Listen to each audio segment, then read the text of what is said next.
I feel like the greatest leaders are the biggest servants. Hmm. So I put my team up here and I'm down here. And whatever they say, like it feels um like that's people feel that whenever they walk in. It's not that I am like timid or weak or anything like that. It's that I'm smart enough to know that I don't know everything. Welcome to the Painter Growth Podcast, where we help you scale your painting company in record time. Join us as we explore sales, marketing, hiring, finances, leadership, and more, everything that you need to know to scale and grow your painting business. I hope you enjoy and subscribe. What's up, everybody? Michael Hickman here, founder of paintergrowth.com, and you're listening to round two with the cabinet queen herself, Corrie Leister. How you doing today? I'm great. How are you, Mike? I couldn't be better. Stoked to be talking to you. Had a great time smoking cigars in Florida. I only smoke cigars at the PCA Expo. I actually didn't have one because I know every time I have one of those big cigars, I feel like junk the next day. And I was like, Yeah. I gotta work tomorrow. I gotta be at the expo. I gotta be on. Yeah, it's always a fun time at those expos, though. Always getting around other great people, and it's always a party. And the next one is already scheduled. They're I ahead know. of I it can't this year. wait. Yes, I can't wait. And so that's in Colorado Springs Correct. Yep. at what's the hotel called? Oh, I can't It's remember off okay. the It's like top of my head. I'm sorry. some like historic hotel or something. But I'm Yes. gonna be there 100% in full force. Excited for it Awesome. already. Yeah, Um, me too. long way to go until there. Yes. Yes. It is a long way to go, but it's always fun promoting the events because it gets you really anxious to get Hmm. around and it makes you hungry for that association, I think. So Yeah, can't wait. I love it. So today we're going to talk about 4 steps that get your new employees stoked to work for you. Sure. And I'm Yeah. excited to talk about that. But before we do that, let's just pump a bit of credibility. Get the people thinking a little bit. How many sets of cabinets are you guys painting per, I don't know, month or week or however you track it? We do two on average, we do two sets of cabinets a week. Okay. And we also do interior painting. We do countertops, backsplash. We do some flooring. We do new builds like new islands, new, fireplace surrounds, things like that. So Kind of like we minor do a little bit of renovations. everything, right? A little bit, and this year we're really moving into kitchen and bath, specializing in those two areas. So that's kind Hmm. of how we work. Yeah, that is awesome. So tons of cabinets. Lots of And when you're cabinets. painting lots of cabinets and doing that kind of like high touch stuff, Right. quality is paramount. Yep. No question. Before we get into like the how, let's talk about why this is important. So, I mean, what types of benefits do you feel you get to enjoy because your team is stoked to work for you? Oh my gosh. I just think that I've always been a big believer in good people attract good people. And it's so important that you surround yourself with a positive association. And so I think just having a great team that's surrounding me. I hate the words, boss, employee, things like that, where it would put me above our team. I feel like we're working together as a team. So we kind of function more as like a coach and the assistant coaches and the teammates. And we treat it like a team. And we all just play our own role. And I feel like we always just want to be part of a championship team. Like we want to be a winning team. And so we surround ourselves with really good people. And I feel like that's so important because life's too short to surround yourself with negative people. Hmm. Yeah, if you're spending, 8 hours a day to 9 hours a day with your team members, with the people you're Right. working with, that's a significant amount of your waking hours. Yeah, That's spent absolutely. negatively. That's not a good way to live. Right. What's some examples of some ownership situations that your team have, or some situations where your team have taken ownership over like certain things or Mhm. problems or issues that have happened? Oh, I love building leaders. It's something I'm really passionate about. So anytime I have an opportunity to push somebody into that leadership role who's exhibiting signs that they want to lead. I think that that's so instrumental. But even just yesterday, our installer Tim is away on vacation these next 3 weeks.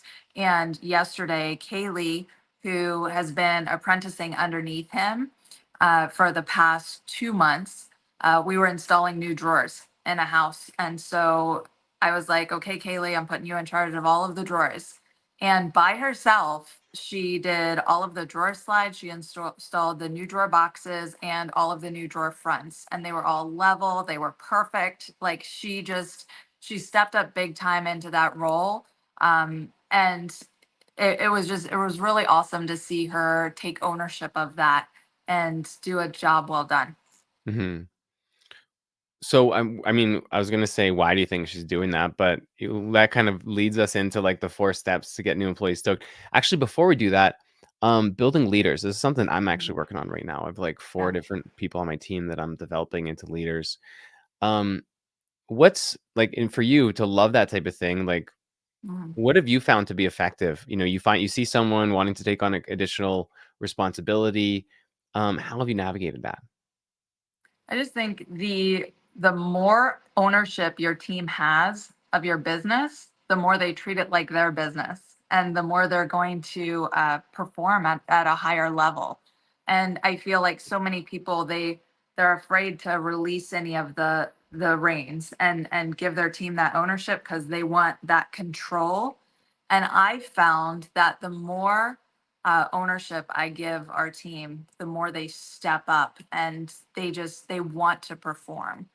So I do that as much as I can. I try and trust our team to step into those roles. And if there's times when they fail, and I just try and reassure them, hey, we all do it. Like it's okay. Let's move forward and let's keep on focusing on how we're going to do better, how we're going to improve. And um, I feel like the more ownership we can give them, the more they raise the level of expectation.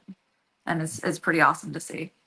Do you ever have team members push back on that in terms of like not wanting to take on more responsibility, but say wanting more compensation for taking on this additional responsibility? There has been times, and so we set boundaries. We put boundaries in place because, of course, if they're getting more ownership, if they're doing more, if they have more responsibility, then they should get compensated a little bit better, right?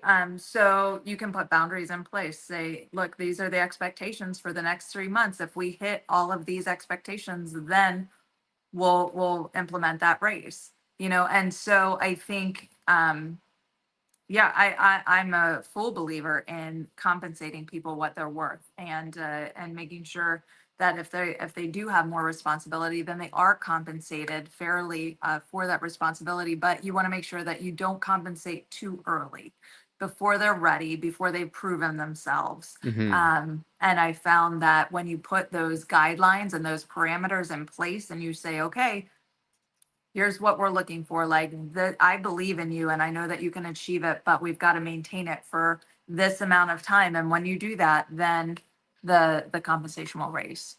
Mhm. Yeah. What types of so you do you follow like EOS framework or scorecards, or like what types of KPIs would you key performance indicators would you put on a team member who's taken on some leadership responsibilities? It depends on the position for us because we function as kind of a family. We have different leads for different parts of our business. So we have a shop crew lead, we have an installation lead, we have a prep crew lead, we have a spray crew lead. Like we have all of these different parts, moving parts, and we all work together as one body. So for each leader at each level, there will be different KPIs Mhm. because we want to make sure that they're meeting those specifically. For a shop crew lead, like of course, if you're a leader, you're showing up early, you're staying late. That's that's a leader. That's what a leader does, right? You should be the first one to show up, and you should be the last one to leave. That's a basic leadership principle. What else? Um, you've got to make sure that the finish is flawless. Like you're the final inspection. For Ryan, who's a shop crew lead, some of the stuff that we put in place for her include coming because she struggled with just being tired on the job site. Like you've got to come and you've got to be alert and you've got to be ready. You've got to be well rested. And that means you taking the responsibility to get to bed on time at a decent hour. Like with these younger kids, you have got to explain some of this stuff. And some of them have never worked at a place like this. So we want to make sure that we have those parameters in place that they know exactly. And I found, like, especially with the 20-year-olds, the more structured the expectations are, the more they will rise to those levels of expectations. Because a lot of them, they just haven't been taught, or they've never worked in an environment where this kind of stuff is expected of them, like showing up to work at all, right? Like showing up to work, like you got to show up to work in order to get paid. Like that's one of the things that we've run into. Um, showing up to work on time, showing up to work well rested, showing up to work and actually working, like these things. Like the more that you are outlining it, and to some of us it may seem like common sense, but I found that common sense is not so common anymore. So we've got to make sure that we're so structured with all of the expectations, and it's all laid out for them, and people will rise to the level of expectation. Hmm. I like that. Yeah. I really like the idea of not compensating too early. I think that what a lot of people will do is they'll like identify someone who wants some more leadership or someone they have to put into a leadership role, right? Mhm. Because that's what's available. Yeah. And they'll immediately start paying them more without seeing if Right. they can deliver on these new promises. Yeah. Yeah. And we found like 90 days is typically a good range. Like we do a 90-day trial period for all of our new employees. Like this is your trial period. We're going to see if it's a right fit for you, if it's a right fit for us. These are the expectations during those 90 days, and then we go from there. But still, I find like most people weed themselves out within a month. If they're not right fit for our culture, some people, it might take a little bit longer, but generally within that 90 days, if they can make it through that first 90 days, then they'll stick around for a long time.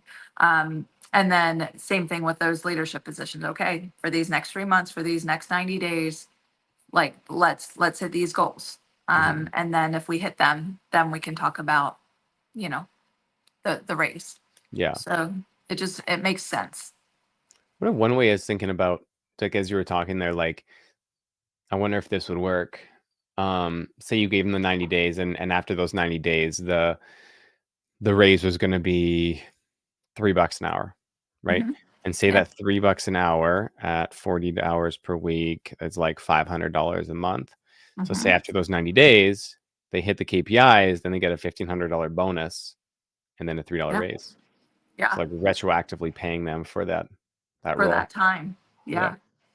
Yeah, I like that idea. That's definitely something I'm making notes as we're talking, Mike. Yeah, I just like to think creatively and outside the box. And like if they know that like $1,500 bonus is coming up in, 55 days from now, and all they gotta do is, fill their shoes, and hopefully that motivates them. Yeah, I love the idea of that. And like I said, if they're stepping up into those roles and they have more responsibility, then you should be compensating. So that's a way that you can do 100%. that. And it's more of an incentive for them to perform at a higher level. Hmm. So let's jump into the 4 steps. So the first step, Sure. what's the first step? Company culture. Okay. Have a great company culture. Yeah. What does culture mean to you? Uh for me, it's just who you are. Like culture is what you bleed. It's kind of like um for us, it's if people were to describe our business, it's the first things that come to their mind. It's everywhere in our business. It's on our shirts. You can see it. Turn around. We have our core values on our shirts. We have them up on our walls. We have our core values. Like it's just who we are. And at first when I was trying to figure out our core values, it was me racking my brain and I'm like, oh, well, this is what I think it should be. And it sounded so manufactured.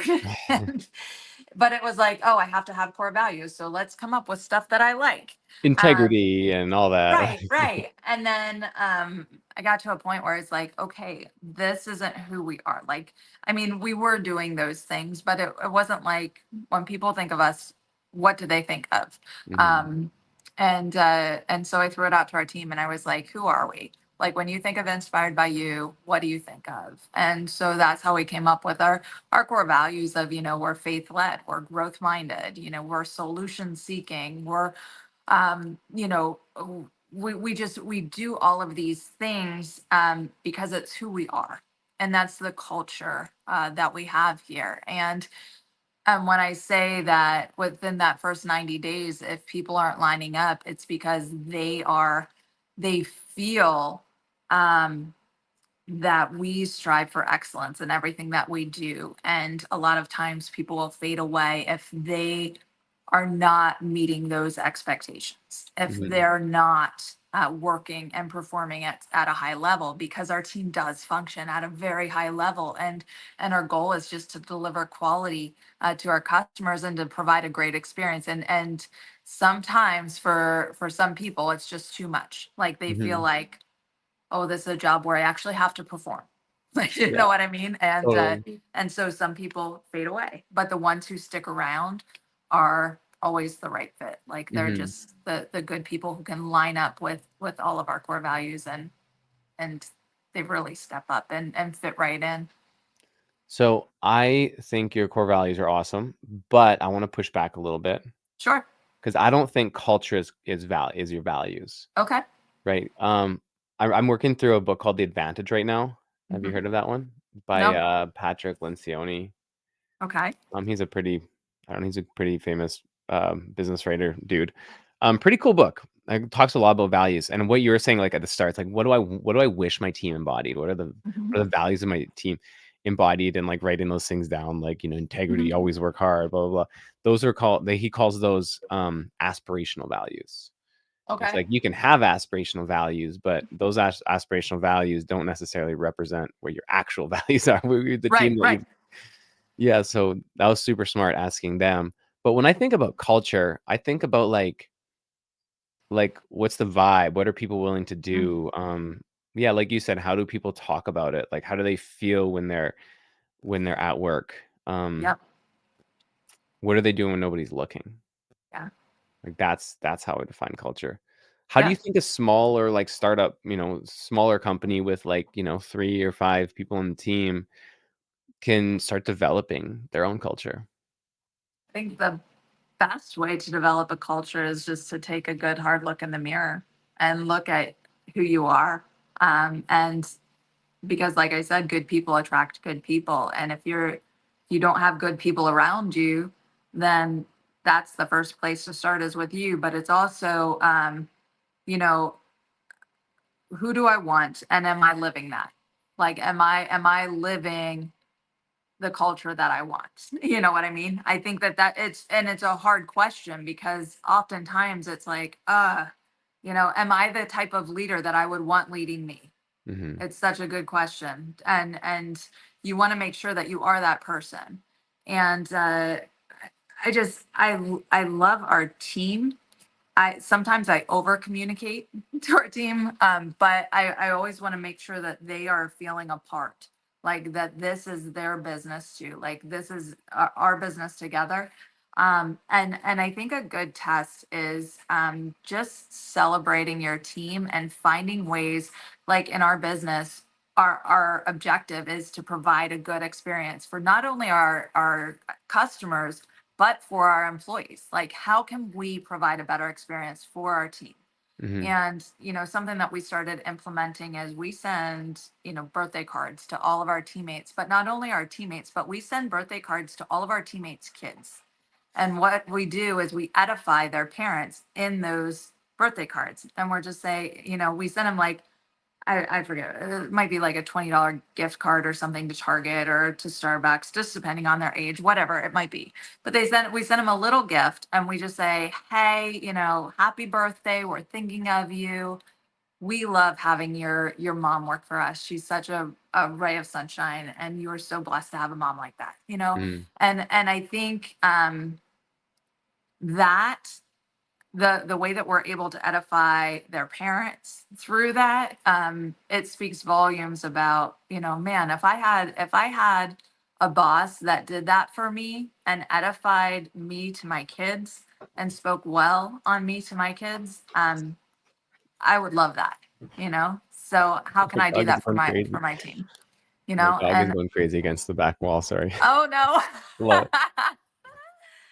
Um, So little things like that, I, how can I, we provide a really great experience for our team? I think that helps to build culture. mhm. Yeah, I really like that. I think that the human component is often forgotten about in business. It's like, Mhm. oh, you're hired to do a job, so why aren't you doing Right. that job to the best of your abilities? Yeah.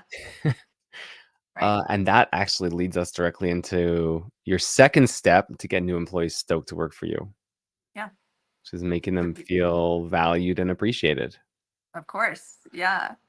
I think so many people, we've had people leave their current jobs and come to us just because they felt undervalued or not appreciated. Jen, one of our the people on our leadership team, now she came to our shop in tears and she was like, Corey, I don't even know if you're hiring, but I need to leave my job, today. and and so we've had those kind of experiences. And I think when people feel valued and appreciated and heard, like I listen to them, usually, like, this is one of the things that I tend to do right off the bat is I listen for feedback from newer employees. Mhm, Um, so I'll just say, how's your first week going? Is there anything that we can do better? Is there anything that would make your job better or easier for you? Or how can we improve as a company to give you a better experience? Like, I'll say that usually within the first 2 weeks to our new teammates, and I'll listen for their feedback. And if they give me something, um, like anything, I'm trying to think. Okay, Jack. Jack is brand new with us, and he's like, "Hey, one thing that I've done in a past company is they had doormats. They had doormats with the company's logo on. So whenever we go into a customer's house, we lay down these doormats with our logo on it. So we're not using the customer's doormat whenever we're entering in and out of a house." Next day he walks in and I've got doormats with our logos in them. And I was like, thank you so much for the feedback. We're excited about it. Man, I appreciate you helping to make our company better. And so, like, little things like that, if we're able to act on them immediately and show them you were heard. Like, we value that. Jen, the one who came in crying, like, her first week, I was like, what can we do better? She was like, if we had whiteboards on all of our door racks where we could put the finishing schedule, it would just help us to be a lot more organized and we wouldn't get our kitchens mixed up and stuff. Next day she walks in, we've got whiteboards on every single door rack, and I was like, thanks, Jen. Thanks so much for the suggestion. That was so helpful. And things like that. So we listen and then we act on it immediately so that they know they are heard here. Like, this is a mhm, place where they can voice their opinion, they can share their knowledge and they can contribute to the team because everybody wants to be an active contributor. I feel like, especially at our place, like, they want to actively contribute and make our team as good as it possibly can be. And when we act on that, then they're much more likely to give other suggestions. And we don't mhm, have to act on all of their suggestions, but if there's something that's going to make us better, then of course we're going to take their feedback and we're going to go, and they feel so valued and I think so appreciated when we act on those things. mhm. I think that most businesses um, have kind of like a culture where it's like whatever the owner says goes. Yep. Like where you said, like culture of control. Yep. Because what you're talking about is kind of like the opposite of control, where like your employees have the control. They, and then making them feel safe enough to voice their opinions or their concerns. Mhm. Yep. I feel like the greatest leaders are the biggest servants. Hmm. So I put my team up here and I'm down here. And whatever they say, like it feels like that's people feel that whenever they walk in. It's not that I am like timid or weak or anything like that. It's that I'm smart enough to know that I don't know everything. And that's why we have nurses and we have business owners and we have um, university professors that are on our team. You know what I mean? It's like our team is crazy smart, and I put them up here so that I can listen to them and I can learn from them, and as much as they learn from me, it's reciprocal. Like I teach them what I know, but how can they make it better? And Hmm. and I think that it's so important, that humble leadership where we're allowing our team to play a greater role and take that ownership. I heard this like saying the other day, something like, it's really easy to hire an employee and tell them what to do, but it's really hard to hire an employee and have them tell you what to do. Because Mm, that's what you want, is you want an employee to come in and like take ownership and like, hey, you're doing this wrong. You got to try it this way, and have that mhm. courage Yeah, to speak up. yeah, Do you yeah. can you think of like any, I mean, you mentioned those couple of like process things, but can you think of any times where you had one of your leaders come in and just like completely like roast a way that you were doing something? A way that I was doing something. Yeah, or like maybe like Um, like something that was just like hmm, not like blind spot for you or something. If just putting you on the spot. If not, then that's fine. We can move on. let me But think. I don't know. I I don't like. First of all, none of our employees would ever roast me. I I can't see it happening. okay, Um, maybe that's the wrong word. but I can't see it happening only because they talk to me the way that I talk to them, and I would never Mm. roast them. So I know that it wouldn't ever come back on me.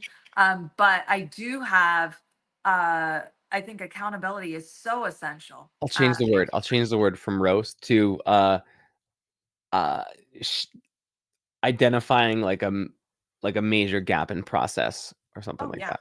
yeah. I think that's, um, I think it's so important to surround yourself with people who will hold you accountable.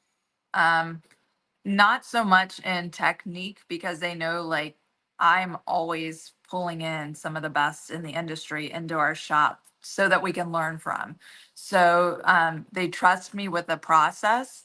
But as far as even it's a people business, so we're dealing with people. And so there have been times where I'm a pretty straight shooter. I don't do a lot of fluff. I'm like, this is the way it is, whatever.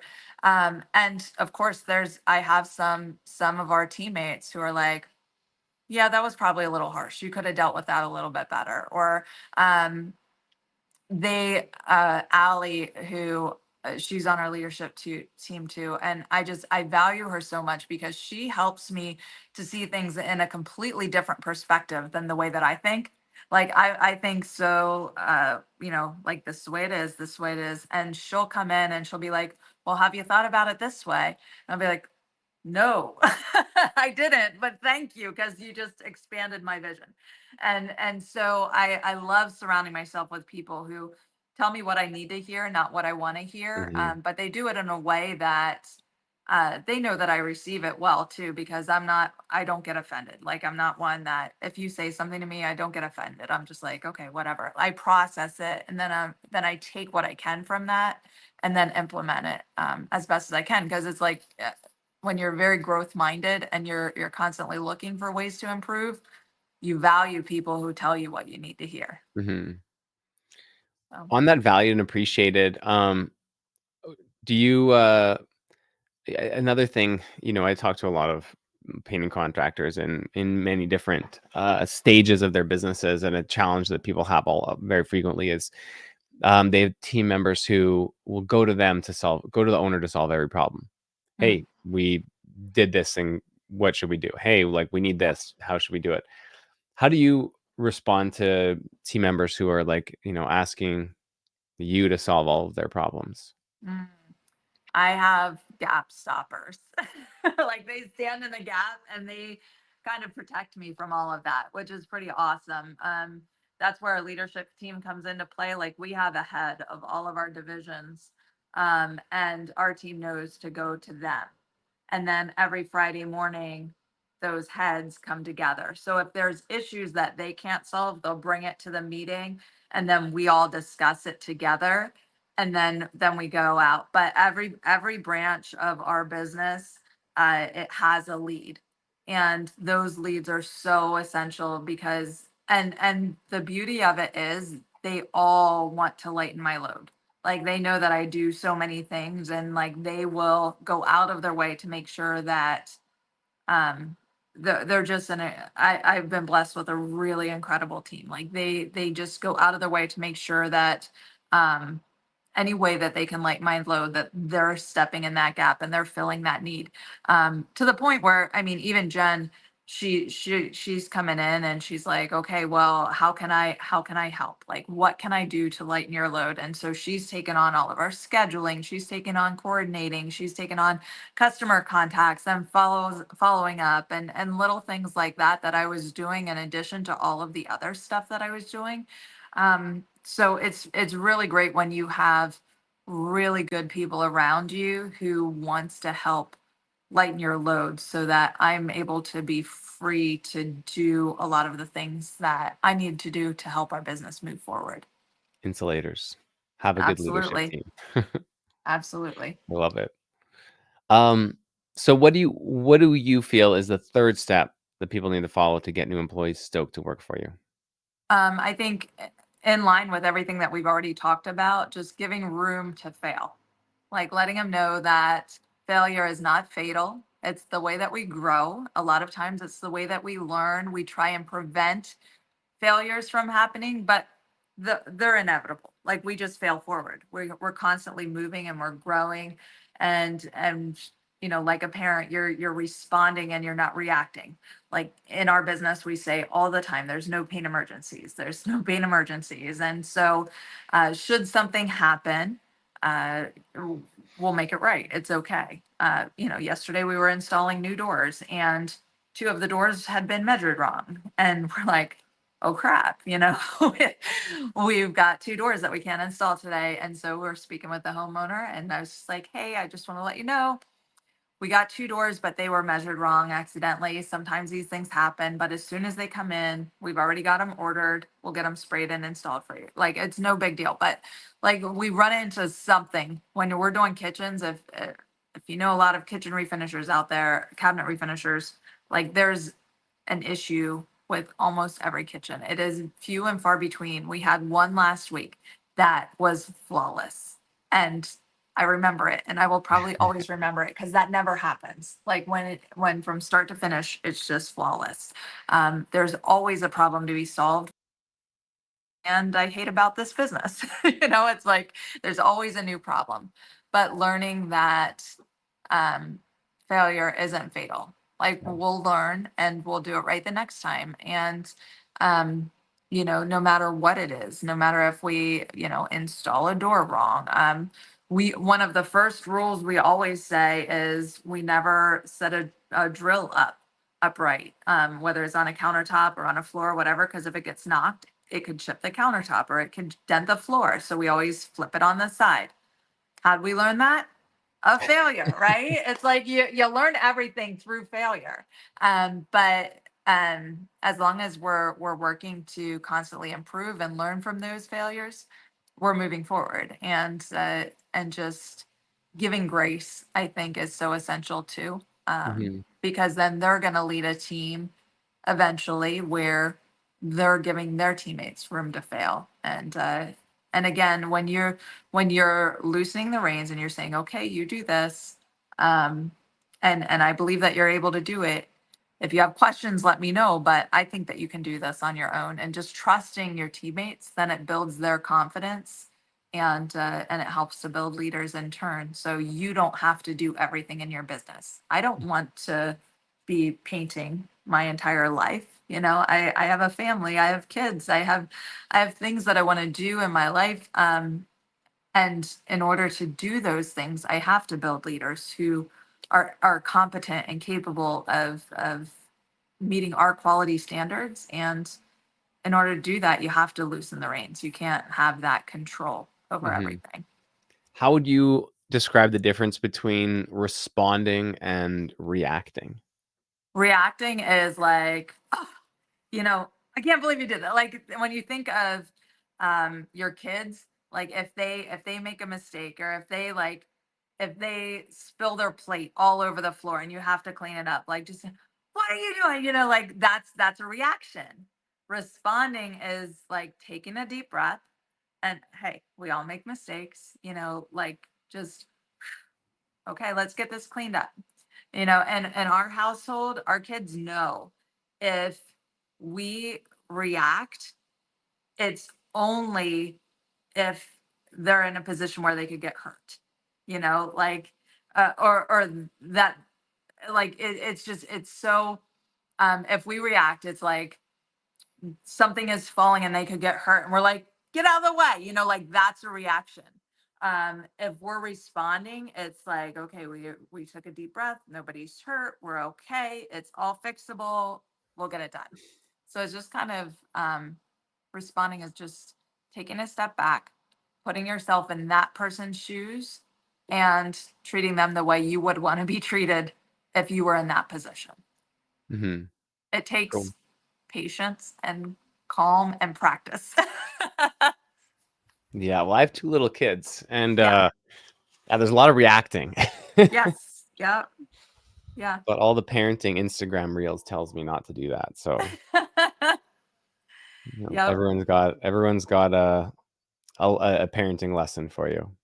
Oh yeah. Oh yeah. Yep.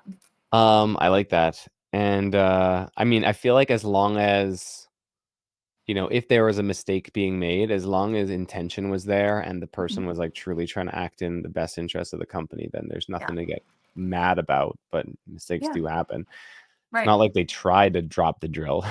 Right. Right. Yeah. Yeah. And so what's the last step? Maybe not the last step, but for the purpose of this podcast, what's the fourth Yes. step? Well, for us, I think just we do our best to reduce stress levels. We don't overwork our employees. We try and make it a relaxed environment, as relaxed as you can be in a work environment. I mean, we play music while our employees are working in here at the shop. We try and make it an enjoyable experience as much as possible, and just reduce those levels of stress. We try and work within the time frame of 9 to 4, just because our employees are mostly moms, and that's a time frame where they can get their kids off to school and they can get into work, and then they can work their full day, and then they can get back. Hmm. So I think, just doing our best to provide an enjoyable, relaxed environment that, they're maintaining their production level. Like, we're constantly working. In fact, we always have our customers are constantly saying to me, I can't believe how hard like your crew works. But they do it in such a way that they enjoy working together, and it's, again, it's, they're not afraid to fail, like, they're not afraid, there's no stress in knowing that if they make a mistake they're going to get fired, or they don't have to work on weekends. We don't work on weekends here. And so, like, there's little things that we do within our business to try and just keep it as chill as possible. I'm not a boss who's going to be breathing down your throat and making sure that you're doing everything like to the T, because they put that pressure on themselves. Like, they Hmm. they know our standards of excellence and they want to perform at a high level. They don't need me breathing down their neck, making sure that everything is done right, because they want to do it right on their own. So, like, there's just little things that we do and we try to implement within our business to make sure that our employees are treated well. And I think just checking in on them too, just to make sure, like, hey, how are things going? Or, if somebody looks a little off, just showing that you care. I think it goes a long way. If somebody's Sean, our shop crew lead, he just had a stroke 2 weeks ago, and he's been out. And little things, our crew is they care about each other so much, but just what do you need? How can we help? Can we do a meal chain? Can we provide meals for you? Like, what do you need? Do you need somebody to drive you to appointments? Like little things like that. When you have a team of moms, like that's what you can expect. They care so much. Yeah. And little things like that, just they go a long way as far as company culture is concerned. Hmm. I love that. It's almost like treating your team like a little community, like the way you take care of your Yeah. community. Yeah, that's exactly what it is. It's definitely more than just your 9 to 4 business, or whatever your hours may be. I love getting texts from our teammates when they're out together outside of work hours. They love to do things together, and it's just a really neat environment. Hmm. Now, one question, that's awesome in terms of the 4 steps. I think that's super valuable, but I want to just take a little bit of a shift here on Mhm, this note. So, last weekend was Mother's Day. mhm. Happy Mother's Day. Thank you. And you have a women-owned business, so a lot of mothers, as you said. We've recently, not recently, but over the last couple years, we've had, quite a few female-owned businesses come into our Mhm, program, and everyone seemingly at some point deals with, or all women at some point in this industry have dealt with, some sort of like discrimination or like mhm, challenges that, their male counterparts probably wouldn't mhm. challenge, wouldn't face. What do you face any of this anymore? And if so, like how do you deal with that? Um, Discrimination within our business or No, within like our with team. like externally, like clients or contractors or anything like that. Do you see any of that anymore, or is that kind of like So gone away? So we did at first. And it was funny because I would have guys, like if I was in a home, I would have guys like challenge a lot of the stuff that I was doing or whatever. And then when I just told them what I knew and why I was doing what I was doing, they were like, "Oh, she really does know what she's talking about." Like it was little things like that. Um, but I think what has really helped now, like we don't experience any kind of discrimination anymore. And I think a lot of that is simply because my husband is our sales guy and he goes in and he sells it. Hmm. And I think one of the things that has really helped our business too is just um, not having that ego thinking like we need it, we know it all, but expanding our vision and bringing in other finishers into our shop and educating and just continuing that. And so when Chad's out selling our business, he'll definitely communicate. Corey's known across the nation for cabinet refinishing. Like this is what she does, but she also has learned from some of the top refinishers in the country, and she's constantly learning and growing. And the cool thing is, like, just this morning I was at a customer's house and we had done their built-ins 4 years ago, and we just finished their kitchen. They had us back to do their kitchen, and they were saying, we love our built-ins and you did such a good job with them, but we love how much you've grown. Like the kitchen that we have now, it would not have been this kitchen 4 years ago. Hmm. And we're so glad that we waited, but we love how you're constantly growing and you're constantly learning new processes and systems for your customers. And so it was really cool to talk to them this morning, and just to know like we're in that constant state of growth. So I don't think we haven't experienced that kind of discrimination.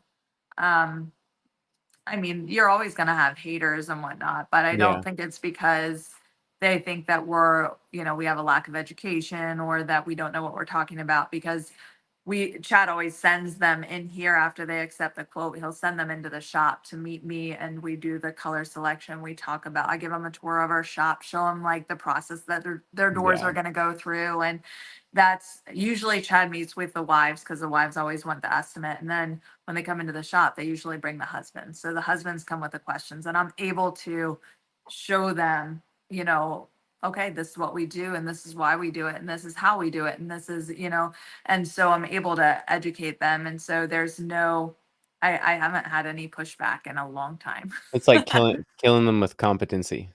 Well, right, exactly. It's, when you're educated and you know what you know, it's like you could go somewhere else to get your cabinets refinished. Yeah. But I mean, you're gonna get what you pay for, and we know what we're talking about here. Yeah. Because we trust the people who we've learned from, and we've seen the difference. So Love it. So for someone who's trying to build that company culture, how should they get started? What should like their first steps be right now in terms of like, I want to build a culture that people want to work for. I want to motivate my team. mhm. How can someone get started on this? um, I would say, if it's just you, uh, write down a list of things that you want in a culture, and people who you want to employ. If you could have an ideal teammate, write it down. Like, what would that ideal teammate look like? Know what you're looking for. I believe that you attract what you think about, and you attract like what you want. But if you don't have it all written down, it's like shooting an arrow without a target. You want to make sure that you have that target out in front of you, so you know exactly what you want to hit. So I would say write it down. And then if you do have employees, if you do have a team around you, uh, analyze it. Like, is this your ideal team? Like, is this what you would want? And if you have people, I call them culture killers. If you have culture killers, get rid of them Hmm. fast. Like, don't even hesitate. Like, get rid of them. If they are a culture killer, they need to be off of your team. There should be no question, because you can't change people who don't want to be changed. And if Yeah. they're a culture killer, like, they are set in their ways and they do not want to change. Like, they just want to do things their own way, and they want to, like I said, kill your culture. Like, unfortunately, there are people like that in this life. And if they're not in line with what your ideal teammate is, and the culture that you want to create, you're just going to attract more of the same. Yeah, I And think it's so, it's super accurate saying like a bad apple ruins a bunch when it comes to team. yeah, no question about it. And you will be surprised at, like, for me, every single time, it's like, when somebody leaves, it's like, oh, I can't believe they left. I didn't want them to go. But then somebody steps in, and it's like, oh my gosh, this is amazing. Like, I feel like when we get rid of people who may be causing issues within our fortunately, we haven't had to fire like people. Like, we have a really good record with our people. But whenever people who may be dampening the culture leave, it's hard, because it's like, I need them. And whenever you're in a position where you need somebody, it is not a good place to be in. Like, you do not ever want to be in a position where you need somebody, because that puts you in a position where you're going to make decisions that you wouldn't make otherwise. Yeah. And that's a bad place to be in.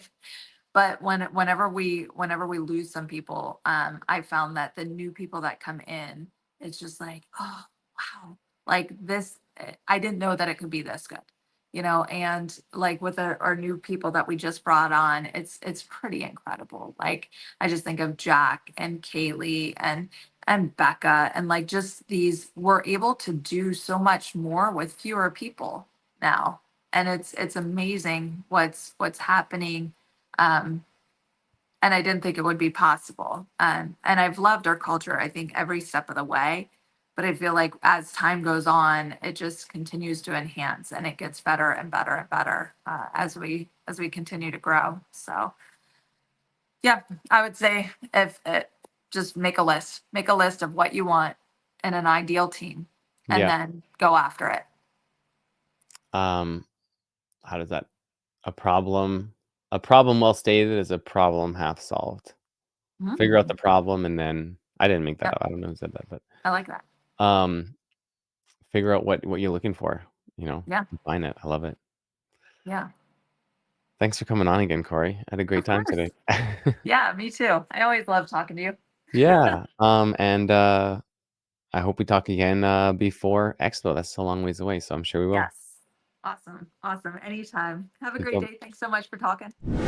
Thanks for listening to the Painter Growth Podcast. If you want to grow your painting business, go to www.paintergrowth.com or click on the top link in the description.